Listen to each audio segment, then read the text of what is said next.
We as kids always used to enjoy these, so we never lived in cities as such, we never even stayed in big metros. We would always be in these military bases, base camps away from the city where there would be a lot of space and stuff.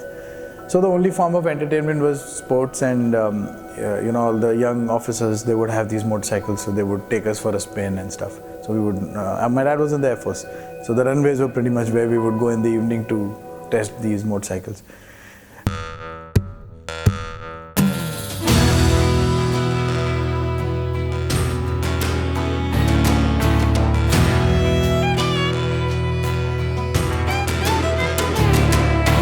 Well, I'm Swagat Mahapatra. I've been a passionate biker, adventurist, tourist for about 17-18 years now. I started off riding a motorcycle called the RX 100, which most people are aware of. Way back when I was 9 years or 10 years old. I own a couple of motorcycles I've collected over the years, and each motorcycle has its own history. The RX 100 belonged to a friend, who had inherited it from his uncle. The ESD is my latest acquisition, the SHL behind, and then we've got my Royal Enfield from my grandfather's time. Plus I got my own 500 RE. So a little bit about the SHL. So it's a Polish bike. So this motorcycle was in production before World War, and when the Germans took over Poland, the big Warsaw and stuff, there was a lot of loot and plunder, and they had to shut the factory down. Post the war, when things were a little better, they actually restarted manufacturing this machine, and in India it was Escorts which acquired the license to manufacture in India. So when you look at this bike and then you realize that it was built somewhere else, it was imported from somewhere else, and I don't know which number of owner I would be the 10th guy maybe, and it must have changed hands. So I just bought it off a dealer who wanted to get rid of it. Probably he didn't realize what he was carrying. But so that's why the SHL M11. So it's been like the daddy of the two strokes in its era. So it's a legend.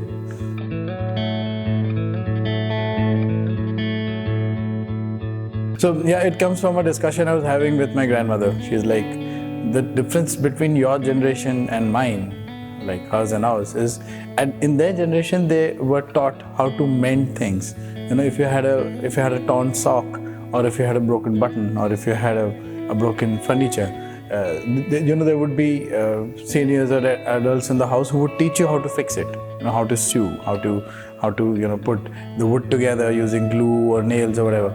So the concept of fixing something when it goes wrong was a part of the vintage culture, let's call it that. So even in this motorcycle, so some of the things are old-fashioned. Of course, we didn't change the chassis, we didn't change the suspension system or the fairing or the transmission system. Minor changes. And of course, I removed the engine cover to give it a little bit of a mean and more of a naked look. Yeah, that's all. But it's still pretty much what it was. My grandfather was, he served briefly in the army, and he would keep telling me stories about these motorcycles. That time they didn't have as many motorcycles, and it was only probably the army or the military, so to speak, or the elite people who would possess one of these.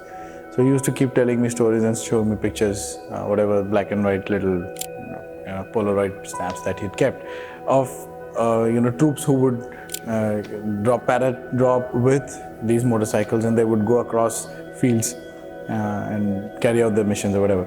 So it's not particularly a para-dropped bike, but if you see the build and the way it's been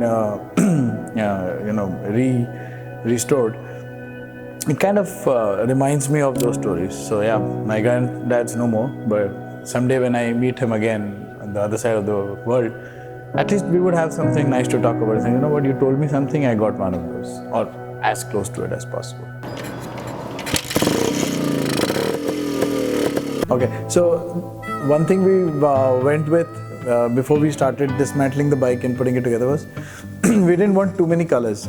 So I said, fine, so we're going to make it a sustainable, relatable and maintainable color. So then we went for the matte green.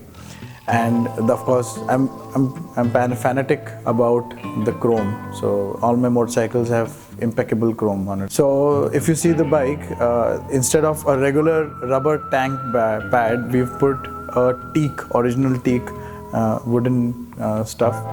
Now the logo on it is an original SHL logo.